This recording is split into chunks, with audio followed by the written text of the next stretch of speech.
Hi. അപ്പോൾ ഇന്ന് നല്ലൊരു മുരിങ്ങയില കറി ഉണ്ടാക്കാം കേട്ടോ.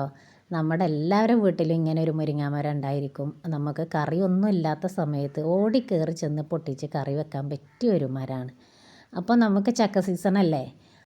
ഞാൻ കുറച്ച് ചക്കക്കുരു എടുത്തിട്ടുണ്ട്. എന്നിട്ട് അതിൻ്റെ തൊലിയൊക്കെ കളഞ്ഞ് മുറിച്ച് വെക്കാം. ഇനി നമുക്ക് ആ മുരിങ്ങ ഇലയൊന്ന് അടർത്തിയെടുക്കാം. മുരിങ്ങയിലയും പരിപ്പും ഇട്ട് വെക്കാറുണ്ട് കേട്ടോ. പക്ഷേ ഇപ്പോഴല്ലേ നമുക്ക് ഈ ചക്കക്കുരു കിട്ടുള്ളൂ. അപ്പോഴാണ് നമുക്ക് കിട്ടുന്ന സമയത്തല്ലേ ഇത് വെക്കാൻ പറ്റുള്ളൂ. അപ്പോൾ ഇതൊക്കെ ഞാൻ അടർത്തി എടുത്തിട്ടുണ്ട്.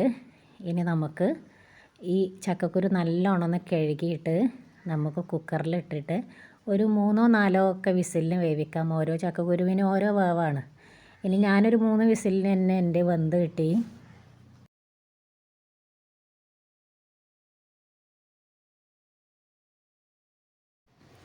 ഇനി അതൊന്ന് കുത്തി ഉടച്ച് കൊടുക്കാം കേട്ടോ.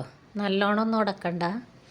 എന്നിട്ട് അതിലോട്ട് നമ്മൾ കഴുകി വെച്ച മുരിങ്ങയില ഇട്ട് കൊടുക്കാം. കുറേ സമയമൊന്നും ഇട്ട് തിളപ്പിക്കേണ്ട. ഒന്ന് തിളച്ചാൽ തന്നെ നമുക്ക് അതിലോട്ടുള്ള അരപ്പ് തയ്യാറാക്കാം. നേരത്തെ തന്നെ ഇതിൻ്റെ അരപ്പ് നമ്മൾ തയ്യാറാക്കി വെക്കണം കേട്ടോ. എന്നാലേ നമുക്ക് പെട്ടെന്ന് അതിലേക്ക് ഒഴിക്കാൻ പറ്റുള്ളൂ.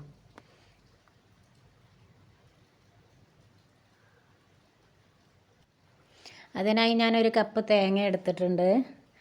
കൂടെ ഞാൻ എൻ്റെ വീട്ടിൽ തന്നെ ഉണ്ടായ ചീരമുളകാണ്.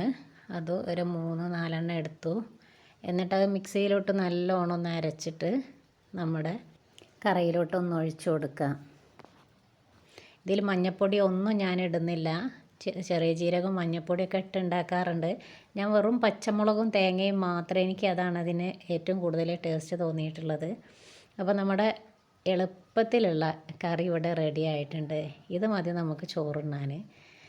അപ്പോൾ നിങ്ങളും എല്ലാവരും ഉണ്ടാക്കി നോക്കാറുള്ളതാണ്. ഞാൻ ഉപ്പ് ഉണ്ടായിരുന്നില്ല, മറന്നു പോയിരുന്നു. അപ്പോൾ ഞാൻ ഉപ്പ് ചേർത്തിട്ടുണ്ട്. അപ്പോൾ ഇനി വീണ്ടും കാണാം. ബൈ.